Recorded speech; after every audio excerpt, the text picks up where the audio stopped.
हाँ जी, नमस्ते सभी को। तो कैसे आप सब?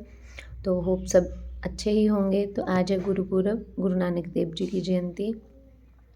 तो जैसे कि आपको पता ही है कि कैंपस के अंदर गुरुद्वारे भी होते हैं, मंदिर भी होते हैं। तो जिस तरह से नवरात्रों में सभी एक दूसरे के साथ खड़े होते हैं, मिलजुल के काम करते हैं, उस तरह से गुरुद्वारों में भी जब लंगर लगते हैं, तो सभी ऐसे ही जाते हैं और सभी एक दूसरे निस्वार्थ भाव से एक दूसरे की मदद करते हैं, लंगर खाते हैं और लंगर बाँटते भी हैं। तो अभी हम पहुँच गए, पहले हमारा कोई प्लान नहीं था, लेकिन अतुल लंच टाइम पे घर आए थे और मेरे पड़ोस वाली दीदी ने बोला कि हमें जाना ही है। तो मैं कहा चलो फिर चलते हैं। और फिर हम हो गए रेडी और हम गए लंच टाइम, मतलब हम लेट हो गए थे, बहुत से लोग खा के चले गए थे। अभी कुछ खा के जा रहे थे, कुछ खा जो, तो यहाँ पे बिल्कुल सामने स्कूल है, अंकुर स्कूल, इसके सामने ही उनका प्लेग्राउंड है। तो हम इसमें लास्ट में आएंगे। अभी हमने सबसे पहले सोचा अंदर चलते हैं, माथा टेकते हैं सबसे पहले।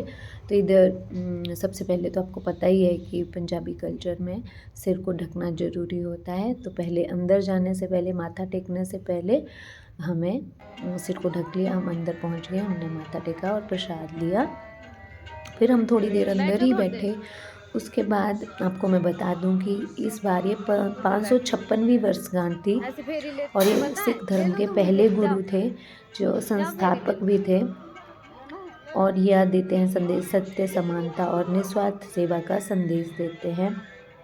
और इस दिन ये लोग प्रभात फेरी, शोभा यात्रा, भजन कीर्तन और लंगर भी लगाते हैं। तो इसीलिए मतलब गुरुवाणी तो चल ही रही थी। हमें जो पंजाबी कल्चर है उसका ज़्यादा पता है। जब हम डेरा बाबा नानक में थे, पंजाब में अतुल की पोस्टिंग थी, तो मैं इनके कल्चर से काफ़ी प्रभावित थी। और नाम जप करना, कीर्तन करना और अलग सी मतलब सेवा भाव इनमें बहुत होता है। आपको तो और पता ही होगा, आपको बताने की जरूरत नहीं है। तो इन्होंने बहुत अच्छे से सजाया था। हमने भी खाना खा लिया और फिर थोड़ी देर हम फिर बैठे। अतुल और आरोही चले गए थे पार्क में, जो स्कूल का पार्क था, वहाँ पे खेलने थोड़ी देर। तो हम इधर ही बैठे रहे थोड़ी देर शांति में। और जब गुरुवाणी चल रही थी, कानों में जा रही थी ना, सच में बहुत अच्छा फील हो रही थी। और मतलब एक अच्छे विचार और बहुत से लोगों से मिलके आपका मन वैसे भी अच्छा हो जाता है। तो यहाँ पे देखिए छोटी छोटी घास उग रही है और यहाँ पे लगे हुए हैं झूले। तो आरूही और अतुल खेल रहे हैं और इसके साथ ही गुरुद्वारा है। मंदिर थोड़ा आगे जाके है। तो इस तरह से इन्होंने, अभी ये ख़त्म ही होने वाला था, ज़्यादा लोग बचे नहीं थे लास्ट में। तो मैंने कुछ क्लिक्स लिए, आपको पता तो है। और फिर मैं भी झूले पे बैठ गई, मैंने भी झूले का आनंद लिया। उसके बाद हम आगे वापस आ गए और जो जो जैसे जैसे आया था वो वैसे वैसे गया। आरूही और उर्वी आए थे साइकिल पे, मैं, ओम और अतुल आए थे स्कूटी पे, और दीदी और उनकी फ्रेंड और उनके बच्चे अपनी स्कूटी पे थे। तो अभी हम वापसी कर रहे हैं। तो ये बहुत अच्छा रहा।